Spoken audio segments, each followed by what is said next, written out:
روز 28 دکبر ایدی کسبی کارمندان کمیته دولتی امنیت ملی در این روز به خاطر ارج گذاشتن به شهیدان راه وطن که برای حمایت مرز و بوم وطن سینه سپر نموده جان خود را نثار کردند، جانشین رئیس ناحیه واسه فریدون میرزازاده به عیادت والدان آنها رفتند. در دهه سفیداب دهات پنجرود ناحیه به نام میر سعدی علی حمدانی با پدر مایور قربانوف اسمت الله که در نتیجه حادثه کیسانه 23 دکبر سال 2025 برای حمایت سرحد دولتی و تنظیم و آرامی دولت جان باخته است ملاقات نموده برای تربیت فرزند شجاع وطن با آر و ناموس میnnت‌داری‌اش را به پدر قهرمان بیان کرد.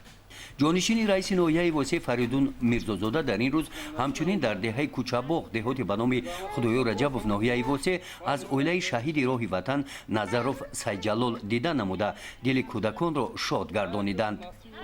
در دهه پوشیان بالای این جماعت دهات جانشین رئیس ناحیه با پدر شهید راه وطن دولتشویف دولتشو ملاقات کرده از حال و احوال آنها با خبر گردید. در شهر کهولبوگ جانشین رئیس ناحیه فریدون میرزازاده با عیادت مادر قهرمان شهید راه وطن گنرال مایور رستم خالعلی هم صحبت گردید. در نوبت خود والدان برای غمخوری و توجه نسبت آنها به حکومت مملکت اظهار منت‌داری بیان کردند.